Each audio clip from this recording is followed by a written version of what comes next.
Hello, Bronco fans and football fans everywhere. Welcome to Broncos Breakdown on the MHRT Network. This is a show that is everything Broncos and brought to you with emotion, passion, honesty, and of course, my comments. I am your host, Bronco Bill. All right, guys, glad to have everyone in the chat. Glad to have everyone on Facebook, YouTube, Twitter. I guess they call it X now, but yeah, X Factor, whatever. Just glad to have you guys on board. Really do appreciate it. Not going to get into so much of the recap of the Broncos Chiefs game, which I did last Monday. But guys, it was such a fantastic win. I'll get into some of the key points on that with dealing with some players. Anyways, all right, guys. Hope everybody had a happy and safe Halloween. Hope whatever kids are out there that you may have, just watch all that candy, man. Just watch all that candy. Make your kids bounce off the walls. That's for sure. All right, guys, let's get into it. It's a bye week. The Broncos did beat the Kansas City Chiefs 24-9 last Sunday. I'll get into some of that. We have a bye week in week 9, which is great because the status of some of the players, there's some of the guys are nicked up. They can get much healthier, having the week off. They can relish in the win that they got against the Chiefs, and they can also focus on the Buffalo Bills, which is going to be a Monday night game. A week from this coming Monday, the Denver Broncos will be in Buffalo, and that's going to be a cold game. That's in November. I can't imagine that it's going to be 75 degrees because that ain't happening. So they better bundle up. Well, they got somewhat of a taste of that in Denver last Sunday against the Chiefs. There was snow flurries in the forecast. That was snowed prior to the game. They had to clear the field, so it was bitterly cold. I believe at game time it was 29 degrees. So they better take the same type of warm gear that they had at Denver. They need to take it to Buffalo. Mohammed Badri, nice to have you on the show. I said, Bill in the house. No, I am in the house, actually, to be honest with you, and in the den. But Mohammed, you are in the MHRT Broncos Breakdown Show house. So welcome. Glad to have you. All right, let's get into this. There was a slap by a former Denver Bronco player that is a little bit bitter for not being on the Broncos. Now, I'm not talking about any trades that happened. I'm talking about a release of a player. And here it is. Brandon McManus was named AFC Player of the Month for the month of October for going a perfect 12 for 12 on field goals while hitting 4 of them from 50 yards or more. Okay, we know Brandon McManus can do that. The thing is, he hadn't done it in Denver in the last several years. Sometimes making a change of an organization, change of scenery, change of special teams coach, whether it be a field goal kicker coach, whatever, sometimes that works into their benefit. Sometimes it doesn't, but sometimes it does. I continue. That's not the problem. Here it is. McManus commented on Twitter/X with a GIF or GIF saying, and I quote, "You all are washed up," end quote. That was a direct slap to George Paton, the general manager, Sean Payton, the head coach, and all of Broncos country. Why do I say that? Because it wasn't said by George Paton or Sean Payton that he's washed up. What they were saying is, you haven't done what we paid you to do in the last several years. And yes, Brandon McManus was the last Broncos active player to be a member of the Super Bowl 50 championship. That is true. That is absolutely true. So maybe he's a little bitter because he didn't stay on Denver. Maybe, he felt that he wanted to finish his career in Denver. That's fine. A lot of players want to finish their career where they started. But for him to come out and basically go, see, biatch, I went 12 for 12, and you still, I mean, I went 12 for 12 on a new team, and you said I was washed up. Well, they didn't use those words, and I understand he feels that way. But my goodness, man, it's a business. It is a business. And instead of McManus slamming the Broncos for whatever reason it may be, and I'm going back to the fact that he probably wanted to stay in Denver and liked it, that's fine. But when a team gets rid of you or lets you go or whatever, a lot of it has to do with the simple fact that they need salary cap coverage. They need this, they need that, whatever. But when McManus was picked up by Jacksonville, he should have been appreciative that somebody wanted him. And now he's producing for Jacksonville. Good for him. But don't come back and biatch slap us because you were let go. Why are you doing that? That just shows how childish you are, Brandon. Just shows us how childish you are. That you're going to lower yourself down to throw a comment out there like that and pat yourself on the back because you're 12 for 12 in a month of October. Well, what about the month of November? What if you go 9 of 15? Does that mean we can make comments to you? Sure, as fans, we probably will. But it just bothers me when players, excuse me, guys, bothers me when players have to act childish when they're making millions of dollars of something that money in that realm I'll never see. And yet they have the audacity to just throw barbs at people because they didn't stay where they wanted to, or they didn't get the money that they felt they should have in the organization, or they didn't treat them right. Come on, Brandon. You won a Super Bowl with the Denver Broncos. Keep your freaking mouth shut. Take it like a man and just go out there and do what you do. Kick field goals, kick extra points, kick out of the end zone, whatever. But your comments rubbed Bronco country and this guy big time, because now you just lowered yourself to be very childish in a very business manner move. Now, yes, maybe Sean Payton wasn't thrilled with you being on the team. That's going to happen because coaches want to bring in their own guys, and that's why we have Lutz. That's exactly why we have Lutz, because he played in New Orleans. So don't take it personal, dude. Don't take it personal and take it like a man, which obviously you didn't. All right. Muhammad Badri says, I always thought he, meaning Brandon McManus, I always thought he was arrogant. Yeah, absolutely. He came off to me very arrogant like that too. And then that's why this doesn't surprise me. I don't like it because he was throwing it at every Broncos, GM, and throwing at the GM, the head coach, and Broncos country. That's not cool. That's not cool because we supported you. When you were out there, we supported you as fans. Don't sit there and throw mud at us. Don't swing that stuff at us. Just go out there and do what you're doing. And if you get AFC Player of the Month, so be it. Special teams player, so be it. Good for you.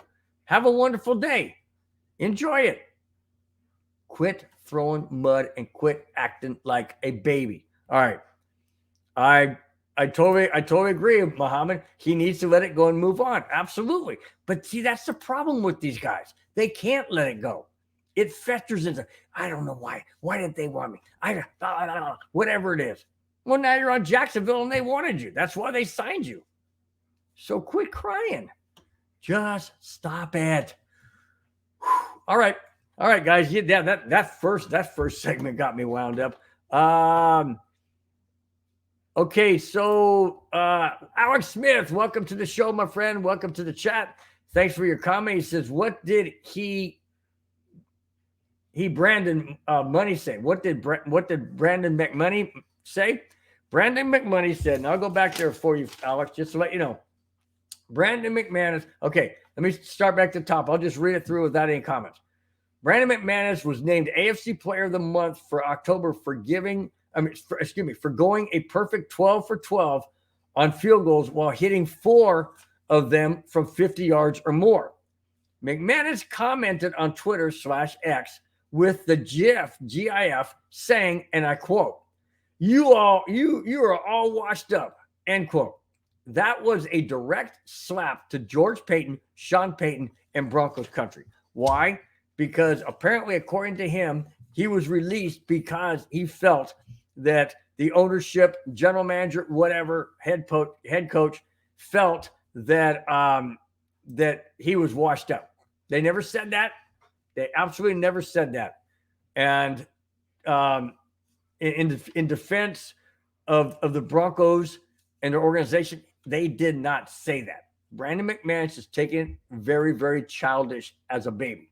He needs to grow up and just shut your mouth, go out there and kick field goals, extra points, and the ball out of the end zone. I don't care. You're not a Bronco player anymore. So have at it. Have a good time. All right. Speaking of not trading and releasing, when the trade deadline came and went last Tuesday, the Denver Broncos stood pat. Denver did receive calls, however, and Adam Schefter on 104.3 The Fan in Denver said, and I quote, I believe they got offered a 3 and a 5 for Jerry Jeudy, end quote. However, Denver wasn't satisfied with the offer, so no trade was made. Thank goodness. Thank goodness. I mean, the Broncos have won 2 in a row. Now, I understand the game that they won before they beat the Chiefs was against the Packers, and the Packers are not that solid of a team. But when you beat the Chiefs in Denver by a score of 24-9, 3 sacks, 5 takeaways, I believe, 3 sacks, 2 interceptions, or 3 interceptions, 2 fumbles recovered. The Broncos put on an absolute clinic, erasing 16 straight losses to the Chiefs. That was huge. And a lot of that is because the Broncos offense is starting to get it together. The Broncos defense is starting to get it together. Special teams is getting it, together. You don't start disrupting the flow of things that are getting better. You don't get rid of players when you're starting to win. You get rid of players or trade them when you're constantly losing.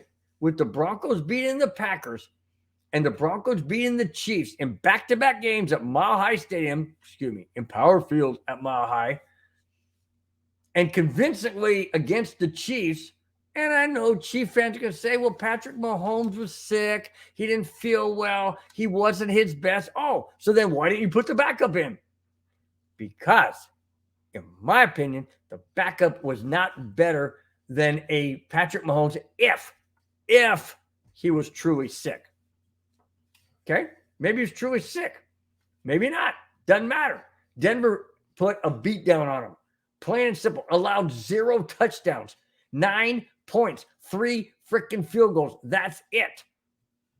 The Broncos defense was on a bend but don't break. And they bent and they didn't break. And that was solid. That was strong. And the offense did enough of what they had to do to get the job done. Did the defense help out? Absolutely. I mentioned with the interceptions and the fumble recoveries and the sacks on Mahomes. All of that was huge. And I can't say it any other way, that's what it takes. The Broncos finally played 60 solid minutes. Yes, they made mistakes. They're not perfect. Nobody's perfect. But they did what they had to do to get the win. So that's why you don't trade a Jerry Jeudy. You don't take a 3rd and a 5th for Jerry Jeudy. You don't trade Courtland Sutton. And I'll get to some stats on Courtland Sutton that, in my opinion, his name should never have been on the trade block. Not with those stats. Not with those stats. Not at all. Not at all. So I love the fact the Broncos said, nope, we're not trading anybody. Not Jeudy, not Sutton, not Surtain, and not Simmons. We're not doing it. And thank goodness they didn't. I continue. However, Denver wasn't sad. I mentioned that. So the Broncos enter their bye week holding on to their players and now and still have 6 draft picks in 2024's draft. Okay, we got 6. There's 7 rounds. So basically, you're almost, you're getting one for every round almost. And if they have, like, let's say, I don't know, a second, 2/3, whatever, it doesn't matter. It still comes out to 6. No matter how you slice it, it still comes out to 6. So it doesn't matter. We've got 6 draft picks. We don't need 7 or 8 draft picks and get rid of a person like Jerry Jeudy. That to me would be absolutely stupid. And thank goodness they didn't take the bait. All right. Okay, let's go. Madungus Crease says Vance Joseph coaching him up. Yes, absolutely. In fact, I don't have this in my notes, but I read it right before I came on the show. Justin Simmons is crediting Vance Joseph for making the necessary adjustments on defense to make them the better team that they've been the last couple of games. That's absolutely probably well true. I believe it because these guys know they're on the field. They know what the coaches are doing or what they're not doing. And with Vance Joseph realizing that he needs to make adjustments and the players need to play differently, whatever he's doing, it's working. Excuse me. And it worked against Green Bay, albeit that was a close one, 19-17, but it worked even better against Kansas City, 24-9. Absolutely. Great. Let's see. Yeah. Muhammad Badri says Madungus disturbing the pieces as usual. Yeah, very true. Let's see. Want to give a shout out to Madungus Creevy. He had an anniversary on Tuesday, so happy anniversary. Or actually, it's tonight. Yeah, it's a time. I don't know when it was. There's a happy anniversary coming up sometime. So happy anniversary, Madungus. Glad to have you celebrating a milestone. Every year in marriage is a milestone. Haven't been the same without you in chat. Mobab, where's Mobab? Did I miss something? Oh yeah, Mohammed. Yeah, duh. Okay, see, I get confused on some of these abbreviations. You know, I do. I get confused on some of the abbreviations. I'm not 16 or 20s anymore. All right. The topic of the show is McDaniels let go in Las Vegas. All right. I'm going to do a comparison here. So here it comes. The Josh McDaniels experiment in Las Vegas is over. After just 25 games in Vegas as the Raiders head coach, owner Mark Davis has seen enough. He also fired their general manager, Dave Ziegler. The Raiders' interim head coach is linebackers coach Antonio Pierce. The Raiders have the same record as the Broncos, 3-5. Okay, why do I say, why is this the topic of the show? For 2 reasons. One, we all know how bad Josh McDaniels was in Denver. We all know that. And he lasted more than just 25 games. Maybe not that much more, but a little bit more.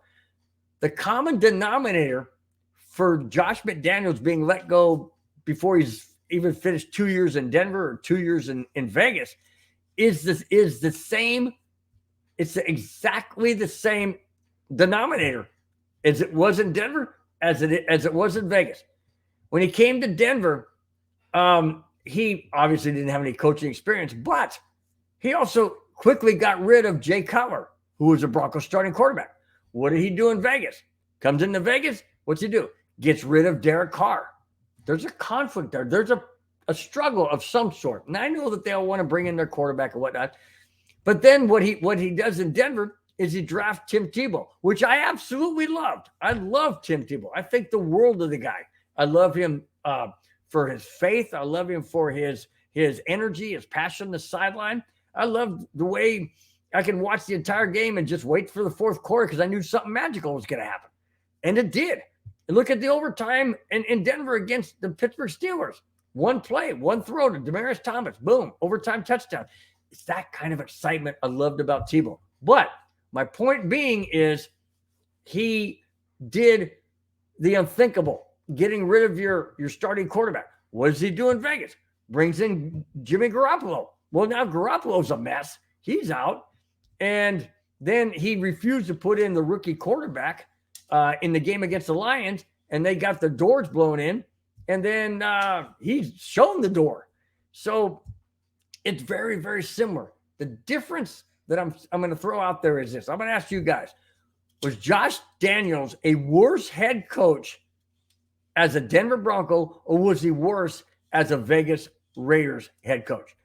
And go ahead and answer that in the chat, and I'll make a comment in whether or not you agree with me, or you don't have to agree with me, but I'll tell you what I think here in just a minute. Let's see.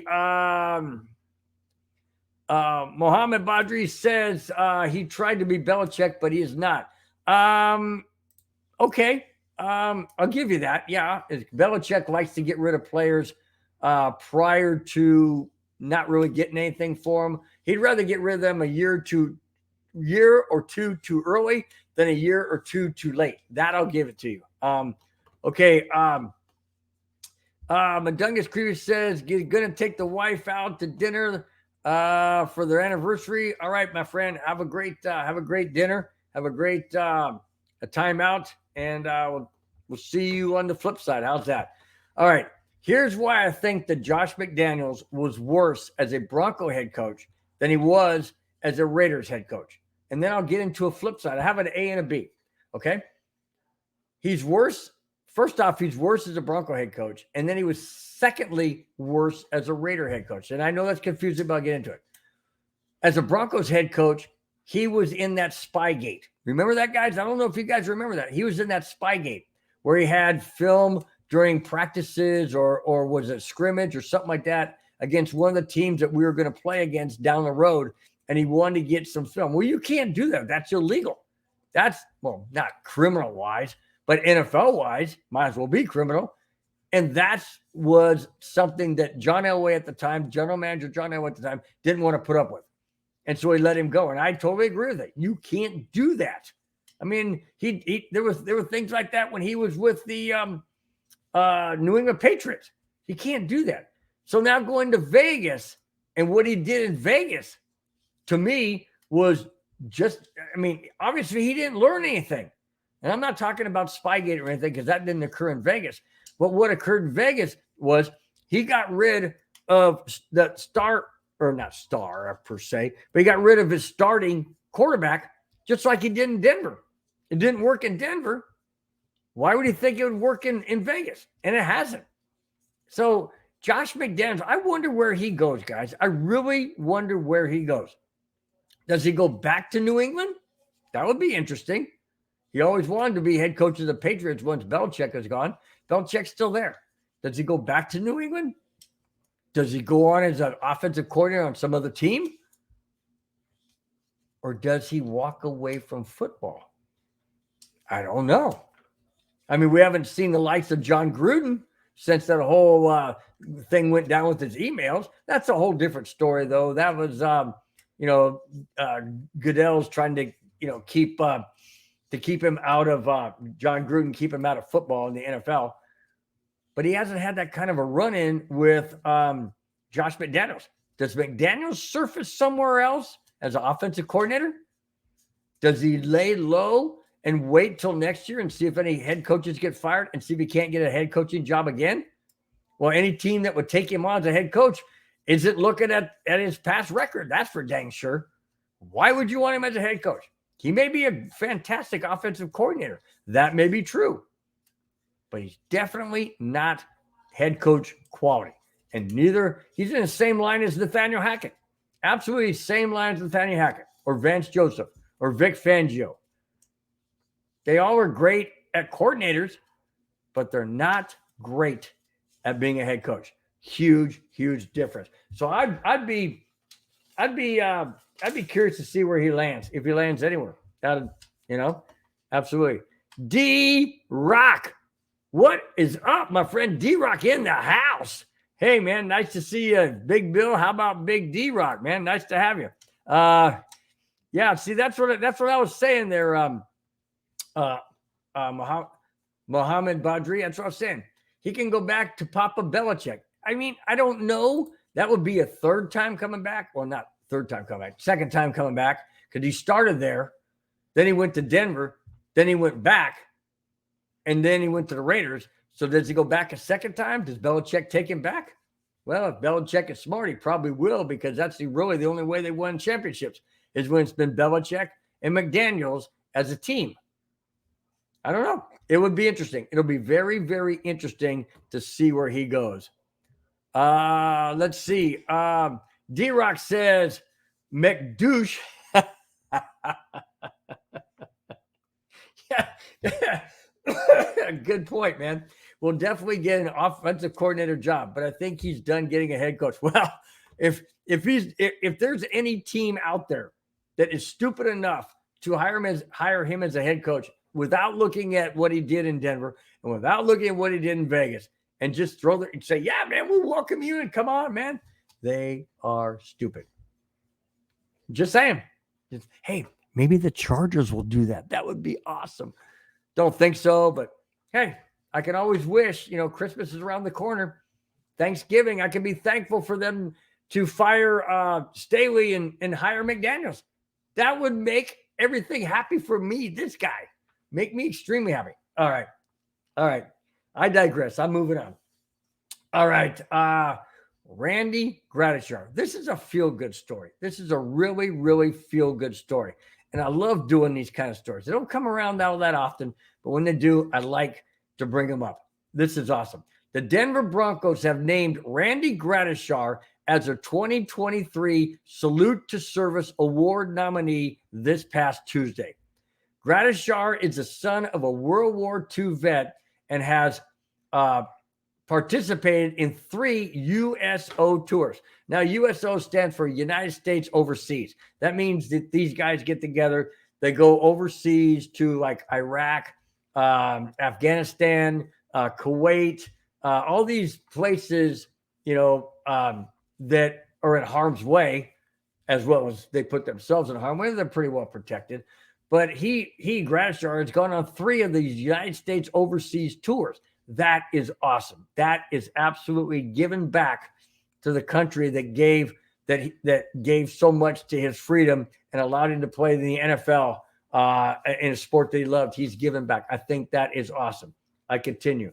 Gradishar was also named as a Pro Football Hall of Fame finalist this past August. There you go. How awesome is that? He's getting, he's a finalist in the NFL's Pro Football Hall of Fame, which I'm absolutely hoping that he is enshrined this coming season, 2024. Really, really hope he's enshrined. Gradishar is an amazing guy. He was an amazing athlete. If guys out there, you never saw him play and on TV or in person, whatever, go onto YouTube and type in Randy Gradishar plays and you'll be amazed. The guy was absolutely incredible. And to get nominated for the Salute to Service Award, to me, is absolutely, I love it. I love it. I'm a son of a World War II vet. My dad was in World War II. He was a master sergeant in the Army. His job was to take his troops. And I believe he told me at one point that he had upwards of 400 or 500 troops that he was in charge of, and they were in charge of liberating the concentration camps in Germany. I can't imagine what that'd be like. He never would tell me, but that's why this one touches home to me, because I'm a son of a World War II vet. Randy Gradishar is doing a great service by being in doing the overseas tours and all that. Absolutely, hats off, Randy. I hope you get selected. You're well deserving, and just a great guy. Great guy. All right, let's move on. Justin Simmons. The best safety, in my opinion, is Justin Simmons, and apparently the National Football League feels the same way. After the Broncos dominated the Kansas City Chiefs last Sunday, safety Justin Simmons was named the AFC Defensive Player of the Week. This is his second Player of the Week award. It's the first time as a defensive player. His first one was in 2016 as on special teams. Now, I'm not sure what he did on special teams in 2016. I don't recall that. But they said in the article that his first one was with special teams in 2016. This one for being Defensive Player of the Week. I continue. Simmons had a key interception and a fumble recovery during the 24-9 win. This is a second such honor that Simmons has received. I mentioned the other one being in 2016. That is awesome. Justin Simmons, like I said, in my opinion, is the best safety in the league. I mean, that can be debated, obviously.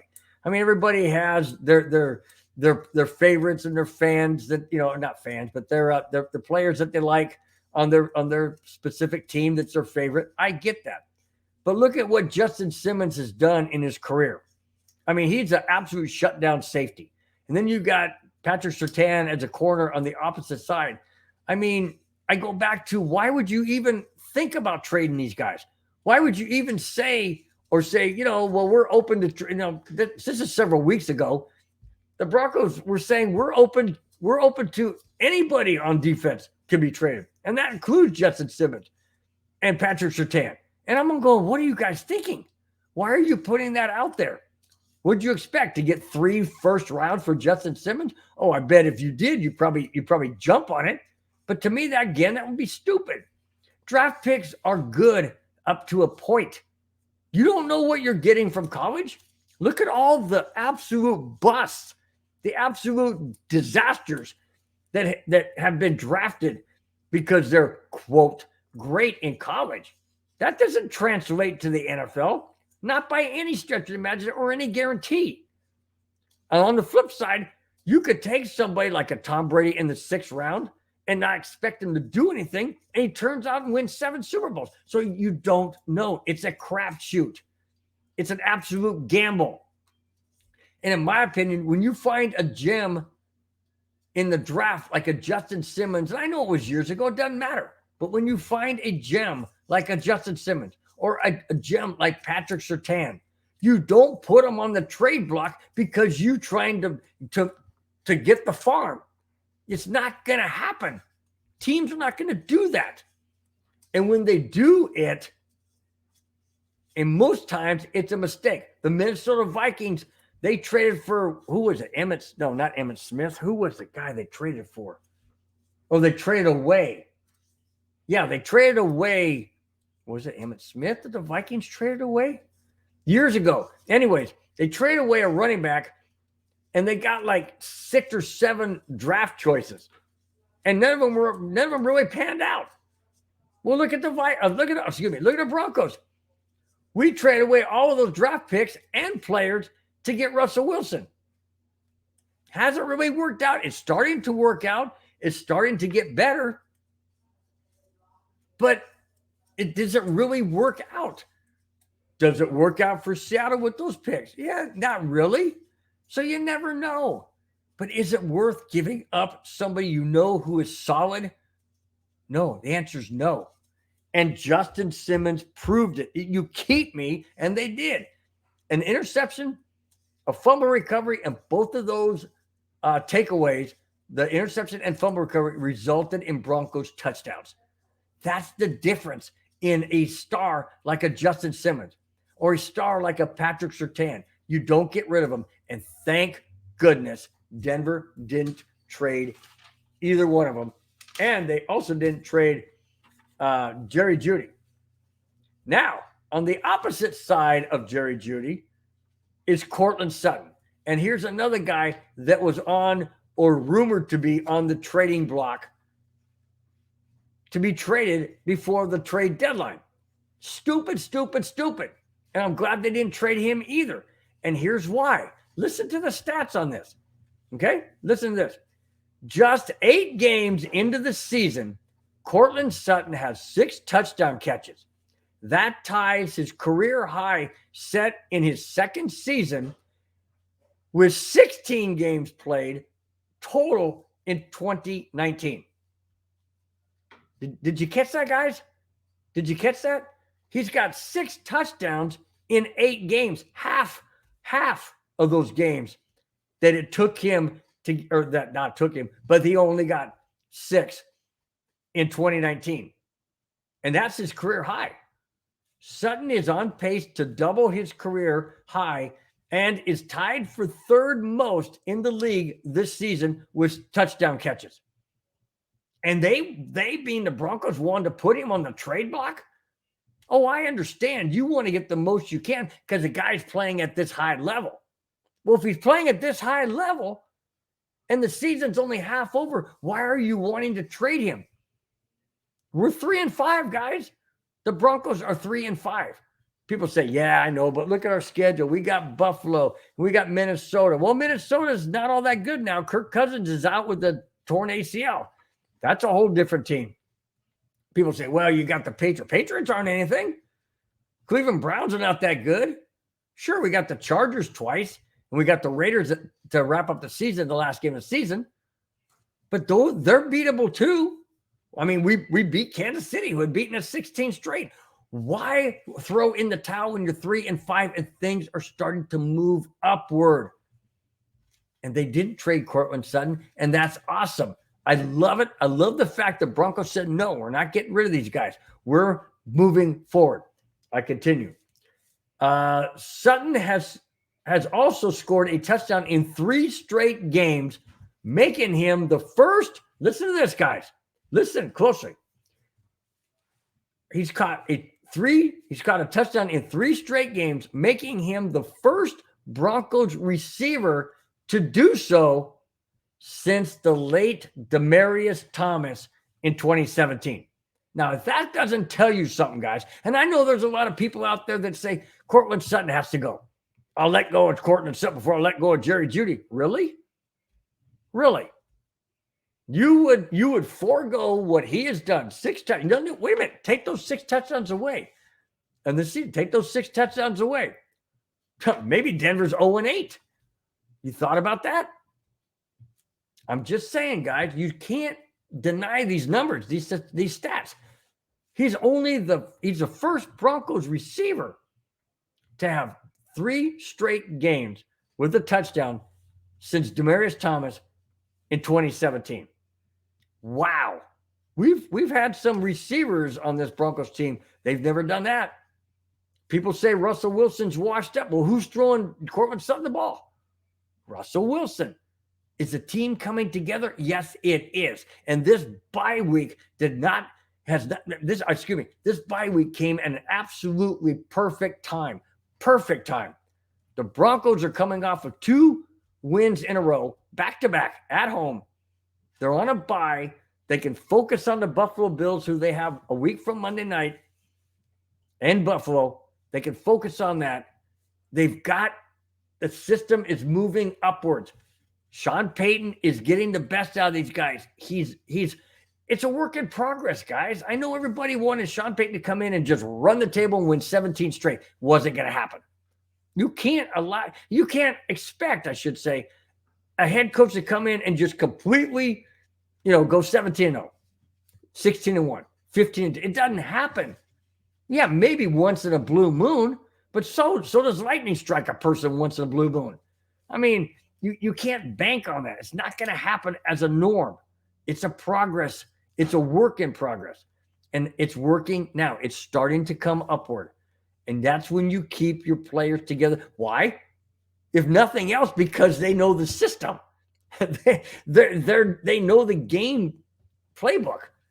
You just don't throw that away. You don't throw that knowledge and experience away. All right.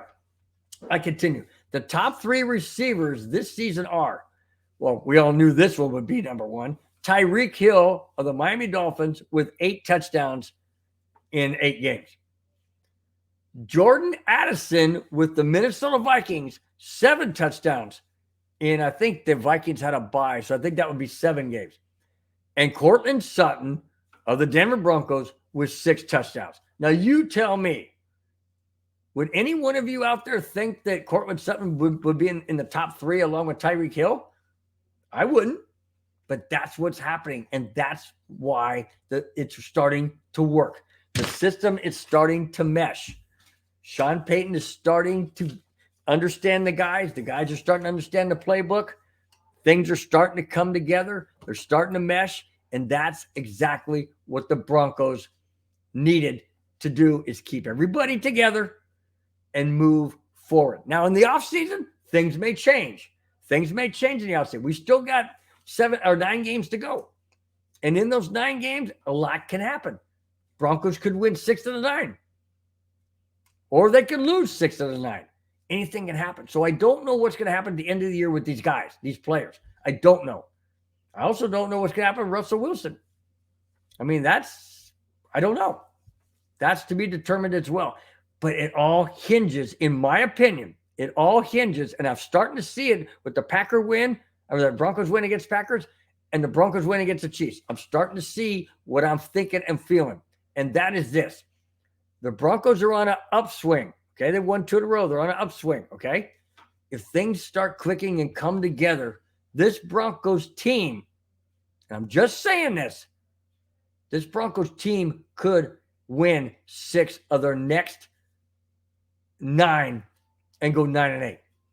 Am I saying, is that enough to make the playoffs? I'm not talking about playoffs.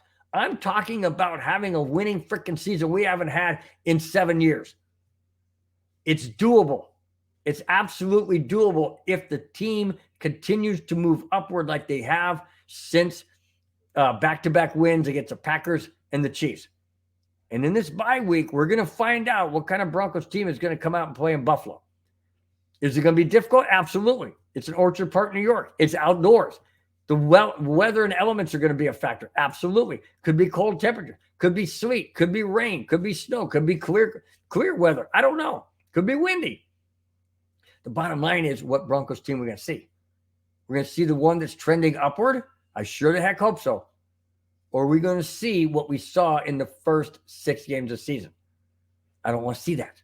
I don't want to see that at all. I want to see what we saw in the last 2 games of the season. That's what I'm talking about. All right. Brad Smith is in the house. Brad, what is up? He says, hello, Bill. No late trades. See, they did listen to you. well, I don't know if I can take credit for that. But hey, I appreciate the compliment. Thanks so much. Maybe they are watching the show. Maybe they are listening to this old freaking guy going, don't do it. Don't do it. I don't know. Absolutely. But thanks so much for the comment. All right, guys, I got the very last topic of the show. It's a bye week, so a little bit on the downside. I could talk about the bye week, which I'm going to do. But as far as the game coming up and whatnot, I'll get into that next Friday. I don't know, and I don't think I'm going to do a recap Monday of the Elevation Orange, because obviously there's no game. However, no Bronco game. However, I may do it in regards to the AFC West games. I may talk about the Charger game, the Raider game, and the Chiefs game. The Chiefs are playing Miami in Germany. That's an early Sunday morning for me. I think that goes off at 4 in the morning, 5 in the morning, something like that Pacific time. So I'm not going to be getting up watching it, but I will watch the highlights or things of that nature. So anyways, that's probably what's going to happen on Monday for Elevation Orange. All right. Going back to the last topic. Broncos are on a bye. After an impressive and somewhat dominant performance at home against the Kansas City Chiefs, winning 24-9, they get a much-needed bye week. Players can heal, relish in a snapping of the 16 straight losses against the Chiefs, and focus on the Buffalo Bills Monday night, November 11th at Buffalo. That's exactly right. We have guys that are nicked up. I mean, you're 8 games in the season. You're going to have guys nicked up. There's no doubt about that. That's going to happen. So this gives them a chance to heal up a little bit more, take a deep breath for the stretch, the second half stretch, I guess you'd say. And let me just go over that real quick. Let me move these notes out of the way. Let me look at that real quick, guys. And let me give you my take. I did this on my Monday show. But let me just give you I did something. I don't remember. Oh, yes. All right, let's go back. The Broncos right now are 3-5. They're tied with the Raiders. Well, technically not, because the Raiders beat us game 1 of the season. So we're technically in last place, even though we have the same record as the Raiders at 3-5. All right. We got Buffalo in week 10 after the Broncos bye this coming Sunday at Buffalo. I have that as a loss. Okay. I hope I'm wrong. I have that as a loss. Vikings at home without Kirk Cousins. That's a Bronco win. At home against Cleveland Browns, that's a win. At Houston, that's a win. At the Chargers, that's a loss. There's 2 losses. Remember I said if we win 6 out of the 9, we can go 9-8, have a winning season. All right, that's 2 losses. Here's the one that's a swing. Here's a swing game, in my opinion. Week 15 at Detroit. Detroit's playing tough. Does Denver win this game? That's the swing game. I'll come back to that. Then week 16, at home against the Patriots, Broncos win it. Week 17, at home against the Chargers, Broncos win it. Week 18, at the Raiders, Broncos win it. Especially since they don't have Josh McDaniels and Jimmy Garoppolo, and they're all screwed up. So that's a Bronco win. Swing game is the Lions game. If we lose that game, we still have a winning record at 9-8. Do we make the playoffs? Probably not. If we win that game, Broncos are 10-7. Now I think we make the playoffs. So to me, the Lions game in week 15 is the swing game, unless we beat Buffalo on Monday, November 11th. That's it, guys. That's all I have. Thanks a lot for watching. Thanks for subscribing. If you have not, please do so. Before you guys head out to your weekend, do me a favor, smash that like button, give a thumbs up. That really, really helps the channel. It absolutely helps the network as well. We greatly appreciate it, guys. You are the backbone of the show. You're the backbone of the network. Without you guys in chat, I would just be talking to the wall, and that's not fun at all. So appreciate you guys so much. We don't have a Broncos neighborhood this Sunday because the Broncos are on a bye. Enjoy your weekend. Enjoy wait a minute. A reminder. This coming Sunday, please turn your clocks backwards. If you're in the states that do daylight savings time, I know Arizona doesn't, and I know Hawaii doesn't, maybe another state or so. If you're in a time zone that does daylight savings time, you need to change your clocks backwards. 2 a.m. Sunday morning, which I don't do. I do it Saturday night around 9 o'clock. But anyways, turn your clocks back, or you will be very, very early for wherever you're going. So turn your clocks back. Enjoy the extra hour of sleep. Unless you're like me and you just stay up like you normally would, and then you just look at the clock and go, hey, I got an extra hour of staying up. Anyways, do whatever you need to do. Remember to turn your clocks back. No Broncos neighborhood this Sunday.